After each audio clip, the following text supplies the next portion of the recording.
कनकधारास्तोत्रम् वन्दे वन्दारुमन्दारमिन्दिरानन्दकन्दलम्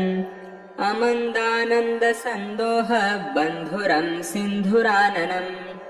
अङ्गं हरेः पुलकभूषणमाश्रयन्ति भृङ्गाङ्गनेव मुकुलाभरणं तमालम् अङ्गीकृताखिलविभूतिरपाङ्गलीला माङ्गल्यदास्तु मम मङ्गलदेवतायाः मुग्धा मुहुर्विदधति वदने मुरारेः प्रेमत्रपा प्रणिहितानि गतागतानि मालादृशोर्मधुकरीव महोत्पलेया सा मे श्रियं दिशतु सागरसम्भवायाः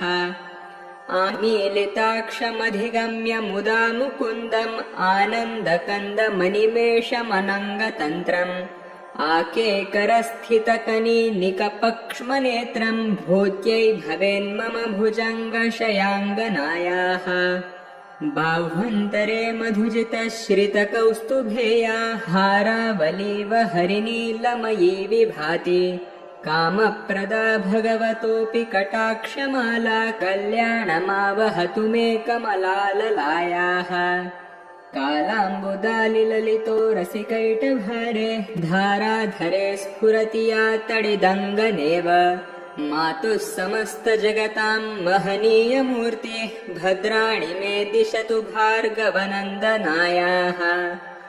प्राप्तं पदं प्रथमतः खलु यत्प्रभावात् माङ्गल्यभाजि मधुमाथिनि मन्मथेन मय्यापतेत्तदिह मन्थरमीक्षणार्धं मन्दालसं च मकरालय कन्यकायाः विश्वामरेन्द्रपदविभ्रमदानदक्षम् आनन्दहेतुरधिकं मुरविद्विषोऽपि ईशन्निषिदतु मयि क्षणमीक्षणार्धम् इन्दीवरोदरसहोदरमिन्दिरायाः इष्टाविशिष्टमतयोऽपि यया दयार्द्रदृष्ट्या त्रिविष्टपपदं सुलभं लभन्ते दृष्टिः प्ररुष्टकमलोदरदीप्तिरीष्टां पुष्टिं कृषिष्ट मम पुष्करविष्टरायाः दद्याद्दयानुपवनो द्रविणाम्बुधाराम् अस्मिन्न कीचन विहङ्गशिशौ विषण्णे दुष्कर्मघर्ममपनीय चिराय दूरम् नारायणप्रणयिनी नयनाम्बुवाहः गिर्देवतेति गरुडध्वज सुन्दरीति शाकम्भरीति शशिशेखरवल्लभेति सृष्टिस्थितिप्रलयकेलिषु संस्थितायै तस्यै नमस्त्रिभुवनैकगुरोस्तरुण्यै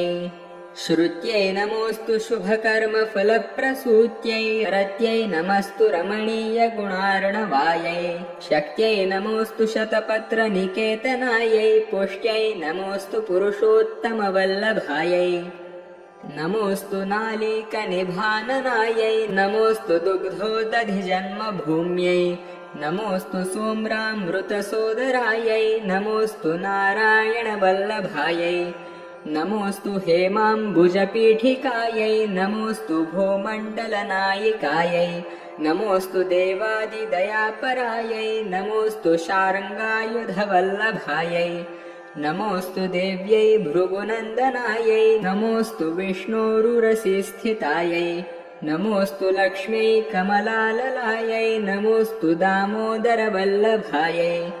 नमोऽस्तु कान्त्यै कमलेक्षणायै नमोऽस्तु भूत्यै भुवनप्रसूत्यै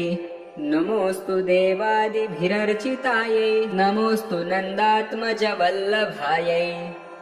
सम्पत्कराणि सकलेन्द्रियनन्दनानि साम्राज्यदानविभवानि सरोरुहाक्षि द्वन्द्वनानि दुरितोद्धरणोद्यतानि मामेव मातरनिशं कलयन्तु मान्ये यत्कटाक्षसमुपासनाविधिः सेवकस्य सकलार्थसम्पदः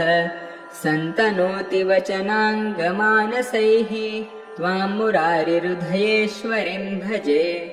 सरसीजनिलये सरोजहस्ते धवलतमंशूकगन्धमाल्यशोभे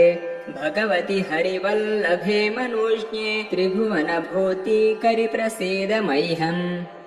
दिग्हस्तिभिः कनककुम्भमुखावसृष्टस्वर्वाहिनी विमलचारुजलप्लुताङ्गिम्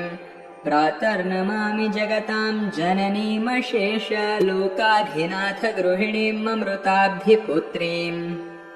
कमले कमलाक्षवल्लभे त्वं करुणापूरतरङ्गीतैरपाङ्गैः अवलोकय मामकीचनानां प्रथमं पात्रमकृतिमं दयायाः देवी प्रसीद जगदीश्वरी लोकमातः कल्याणगात्रि कमले क्षणजीवनाथे दारिद्र्यभीतिहृदयं शरणागतं माम् आलोकय प्रतिदिनं सदयैरपाङ्गैः